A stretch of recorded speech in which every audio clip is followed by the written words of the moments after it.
good, everybody? This is your girl, Bella J. It is Monday Madness. I am back, and we are going to talk about our challenge that you and I are supposed to be doing this together for 2020. Before we move forward, let's just say we're in the living room, so you're going to hear Tweety cooking. So please forgive any background sounds, and the cats are asleep, so everything is fine, okay? So it's just you and I and Tweety. Shall we? Welcome back, my guppies, and welcome back to everyone who has yet to subscribe to my channel, but you've been peeping my videos.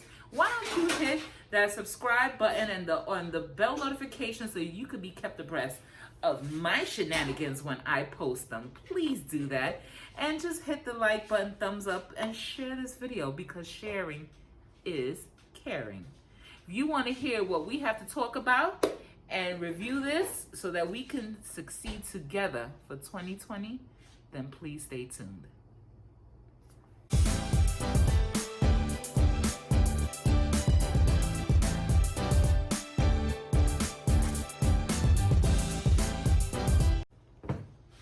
So yes, my loves, my guppies, you saw the video, the last video I posted. It had to do about the 1 minute Businesswoman's devotional. I found it in here. And this was in ingredient. This was in master secret number 36 about Jesus setting specific goals. So I'm gonna list them all right now, one by one. But with each question or with each number one, I am going to talk about what I am putting down for 2020 and my challenges and my goals that I want to achieve. So let's get this going, shall we? Number one, and that is my lifetime dreams and goals. Yes, my lifetime dreams and goals. I know you hear this. What do you want to be when you grow up? Things of that nature. But we're older now. We're at a different point of our lives. If you're a YouTuber like me, a small little guppy in this big piranha bowl, then you know that just to get to 1,000 subscribers is really a challenge.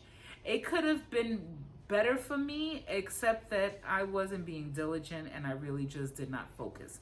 But let's just get to my first lifetime dreams and goals. My first one is to have my own living space. I need to have my own space.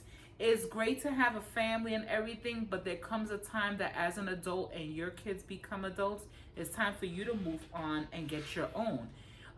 In this case, I really am considering relocating. I did put in a co-op application. I can state that honestly without a problem. I did pay the fee, but for some reason I have it in mind. I really want to relocate. Go figure. Number two, I would like a car. Number three, to travel more and with more stamps added to my passport. Yes, indeed. I need to have some more stamps. I need to go places. Number four is to remain positive no matter what. I think that's the biggest challenge overall in your whole life. I don't just put it as a 30-day goal or a 12-month goal, but it is a lifetime dream and goal, is to always remain positive no matter what, literally. Number five is to always reflect but do not dwell. And what I mean by reflecting and not dwelling is, don't dwell on the harm that was done to you as a child and even into your adulthood by an ex, by a spouse, a partner, a friend, whoever. Do not dwell on the negativity. Reflect and learn from it, but do not dwell on it, because dwelling on such pain and hurt is only going to bring out negativity, and we want positivity. So we want to always remain positive no matter what. So again, you can reflect, but do not dwell. And if you want different from the way that you was raised, and you want something different for your kids, or you want something different from your life, then go after it yourself. No one can do it for you but you. You are responsible to handle everything. So just get up and do it. Number 6 and 7 for me was to never be afraid of failure and never be afraid of success. Okay, so I failed the test once, then went to a study group, and then passed it on the second time. I failed my driver's license, the driver's test years ago, and then I took it again this year in September, and I passed it. See, preparation, patience, and good teachers. And not to be afraid of successes, not to be afraid. I remember graduating from college with my bachelor's, fresh in 2013, with my bachelor's in accounting, minor in fraud forensics, and I saw a job posted with the federal government's 80 to 100K a year, and I clicked out, and I was so scared about it. I was like, no, I wouldn't know what to do getting an income of over 80,000. My income is pretty decent now, but what I bring home after taxes ain't nothing. However, imagine getting a job where you're making six figures. And I mean the high five figures into six figures. So when I say high five, is 80 to 100. That's a lot. Just a thought. Number 2, my 12-month goals. So I only have 3 things, and I think this reflects to my channel. This is a channel and my personal life. It's to, number 1, better my sewing technique. Number 2, 1 pattern a month for the year of 2020.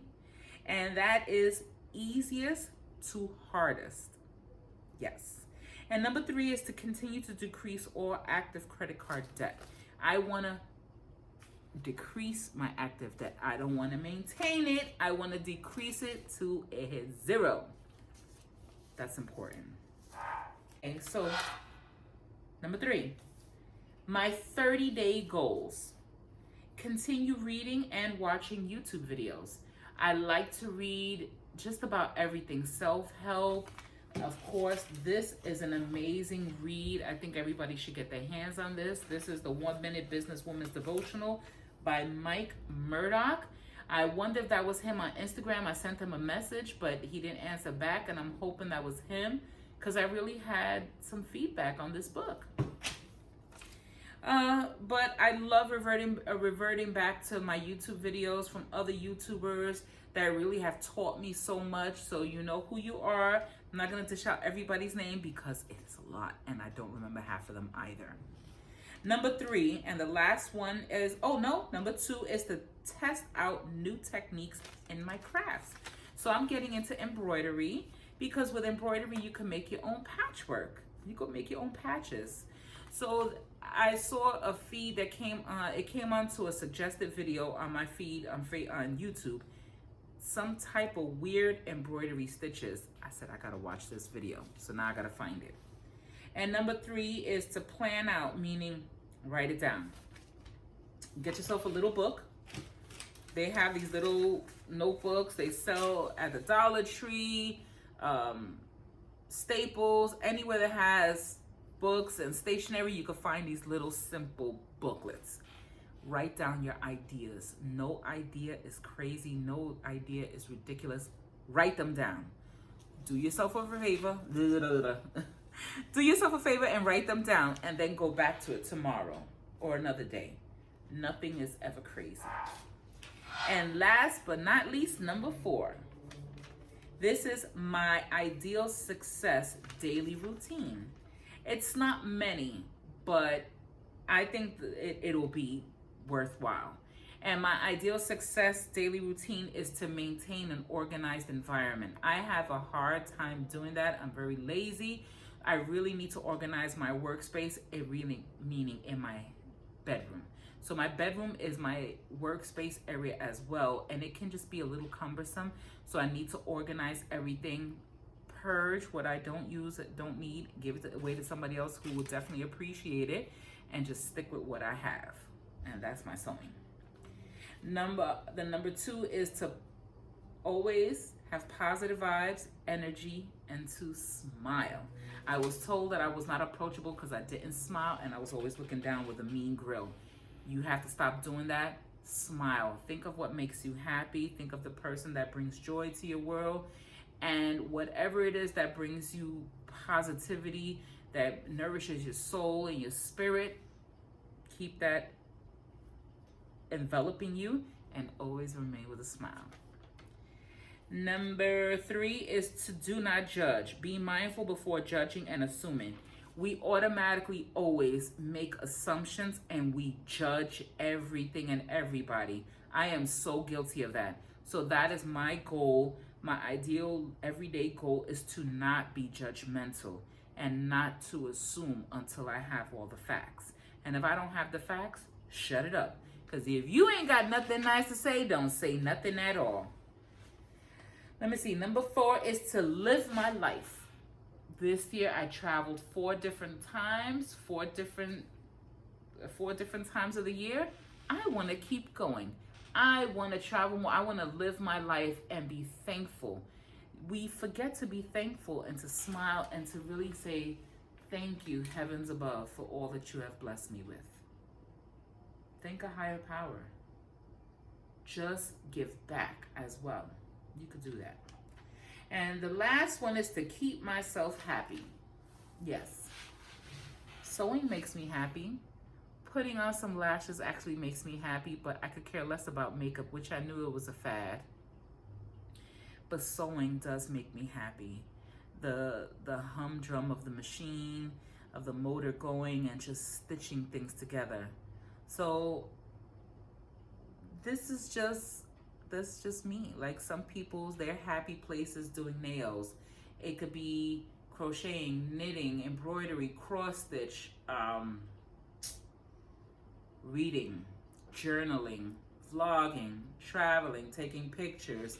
There's so many things that keep us all happy and at peace. With that being said, I want to thank everyone for watching this video.